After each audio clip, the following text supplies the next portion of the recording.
Hello my dear friends. Last class में हमने respiration का सेकंड पार्ट किया था। आज हम रेस्पिरेशन की नेक्स्ट पार्ट के बारे में डिस्कस करेंगे। मैंने आपको बताया था कि किस प्रकार इनहेलेशन, एक्सचेंज ऑफ गैसेस और एक्सहेलेशन के प्रोसेस के थ्रू कंप्लीट मैकेनिज्म कंप्लीट होता है रेस्पिरेशन का। आज हम इसके अलावा कुछ और इम्पॉर्टेंट पॉइंट्स देखेंगे जो कभी कभी 2 नंबर के क्वेश्चन में आपके एग्जाम में आ जाते हैं।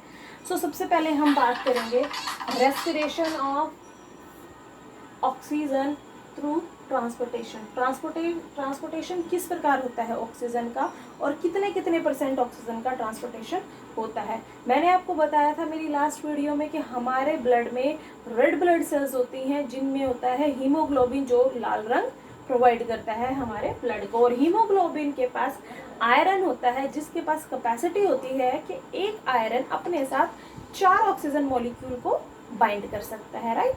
सो 97% of how much 97% of oxygen diffuses in blood and combine with haemoglobin, और ये हीमोग्लोबिन कहाँ प्रेजेंट होता है हमारी रेड ब्लड सेल्स या कार्पसेल्स, और सिर्फ 3% ऑक्सीजन ही हमारे प्लाज्मा में डिसॉल्व होता है। और प्लाज्मा में क्या होता है वाटर। प्लाज्मा में 97% वाटर होता है और रिमेनिंग पार्ट सॉल्ट्स, मिनरल्स और हार्मोन से, एंजाइम से बना हुआ होता है।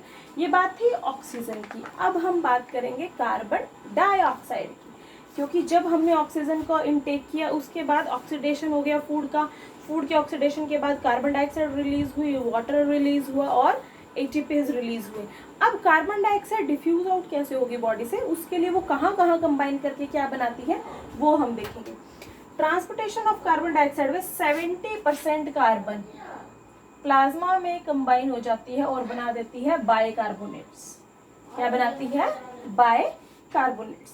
23% ऑफ कार्बन डाइऑक्साइड बनाती है carbamino haemoglobin, carbamino haemoglobin, right. So इस तरह हो जाता है हमारे कार्बन डाइऑक्साइड का डिस्ट्रीब्यूशन, और इस फॉर्म में ये पहुंचती है हमारे लंग्स तक, और लंग्स एक्सहेल करके कार्बन डाइऑक्साइड को बाहर रिलीज कर देते हैं। अगली बात हम करेंगे कि हमारे ब्रेन का कौन सा पार्ट ऐसा है जो कि रेस्पिरेशन को कंट्रोल करता है। हमारे हाइंड ब्रेन में बहुत इंपॉर्टेंट पार्ट होता है जिसका नाम है medulla oblongata and pons Varolii. Pons Varolii और मेडुला ऑब्लंगेटा दोनों ही रिस्पॉन्सिबल होते हैं हमारे रेस्पिरेटरी सिस्टम को कंट्रोल करने के लिए। हमारा स्नीजिंग, कफिंग, ब्रीदिंग का रेट सब कुछ डिपेंड करता है मेडुला ऑब्लंगेटा और पोन्स वेरोली की फंक्शनिंग पे, राइट। अगली बात जो हम कर रहे हैं वो हम बात कर रहे हैं रेस्पिरेटरी डिसऑर्डर्स की। आजकल आप देख रहे हैं कितना ज़्यादा पॉल्यूशन हो रहा है। इस पॉल्यूशन की वजह से बहुत अलग अलग तरह के रेस्पिरेटरी डिसऑर्डर्स हो रहे हैं। ये रेस्पिरेटरी डिसऑर्डर्स कई बार इतने सीवियर हो जाते हैं कि डेथ का रीज़न बन जाते हैं। मैं अब आपको एक एक रेस्पिरेटरी डिसऑर्डर को एक्सप्लेन करूँगी। आजकल लेटेस्ट जो रेस्पिरेटरी डिसऑर्डर चल रहा है वो चल रहा है कोरोना, बट उसके लिए अभी हमारे पास उतना डिस्क्रिप्टिव स्टडी मटेरियल और ऑथेंटिकेट डाटा नहीं है, सो मैं उसके बारे में आपको नहीं बताऊंगी क्योंकि वो आपके एग्जाम में भी नहीं आएगा। बट उससे पहले हमारे पास और बहुत सारे डिसऑर्डर्स हैं जिनके बारे में हम डिस्कस कर सकते हैं। सबसे पहले डिसऑर्डर है हमारा एम्फीसेमिया डिसऑर्डर जो है, it occurs due to infection because of smoking, और इसकी वजह से क्या हो जाता है एल्वोलर सेप्टा की वजह से ब्रोंकियल डिसऑर्डर्स हो जाते हैं। हमारी जो ब्रोंकी होती है उसमें ऑक्सीजन की अमाउंट कम आनी शुरू हो जाती है और आउटकम में इसका डिजीज हो जाती है। नेक्स्ट हमारा डिजीज का नाम है एस्थमा। बहुत सारे एस्थमेटिक पेशेंट्स आपने देखे होंगे, सुने होंगे कि इसको एस्थमा है।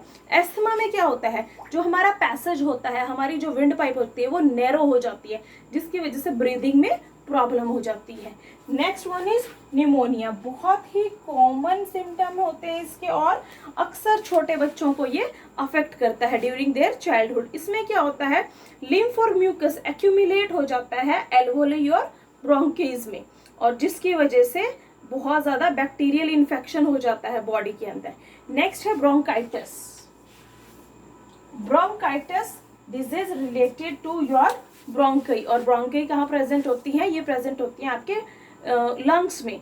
स्वेलिंग हो जाती है, इनमें सूज जाती है। ये या तो बहुत ज़्यादा एक्सेसिव स्मोकिंग की वजह से हो जाती है या बहुत ज़्यादा नार्कोटिक्स लेने की वजह से हो जाती है। नेक्स्ट इज ट्यूबरक्लोसिस, टीबी के नाम से आप इसे जानते हैं।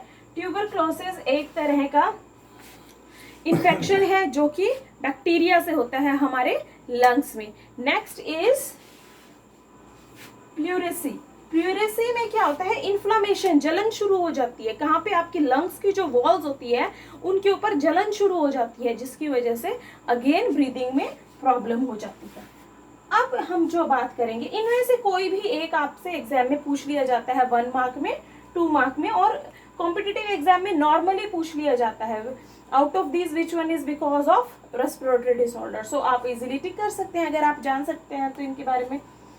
आगे हम बात करेंगे कुछ इंपॉर्टेंट पॉइंट्स जो कि रेस्पिरेशन से जुड़े हुए हैं। सबसे पहले है fermentation. Fermentation is a very common process to make alcohol. शराब बनाने के लिए इसका इस्तेमाल किया जाता है। इसमें क्या होता है?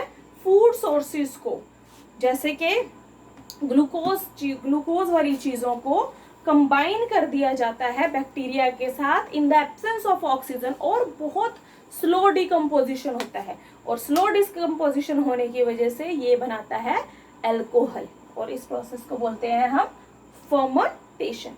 नेक्स्ट प्रोसेस है रेस्पिरेटरी क्वेशेंट। रेस्पिरेटरी क्वेशेंट क्या है? रेस्पिरेटरी क्वेशेंट एक तरह से आपके लंग्स की हेल्थ के बारे में बताएगा। अगर CO2 का लिबरेशन और O2 का जितना आपने यूज किया है वो इक्वल है, that means your lungs are healthy. Oxygen हम इनहेल करते हैं, CO2 हम रिलीज करते हैं, तो इनका रेशियो, सो डेफिनेशन क्या हो सकती है? The ratio between the carbon dioxide liberated and oxygen used during the process of respiration, right. So इस टॉपिक के साथ हमारा रेस्पिरेशन का टॉपिक होता है फिनिश, और नेक्स्ट वीडियो में हम डिस्कस करेंगे ट्रांसपोर्टेशन को।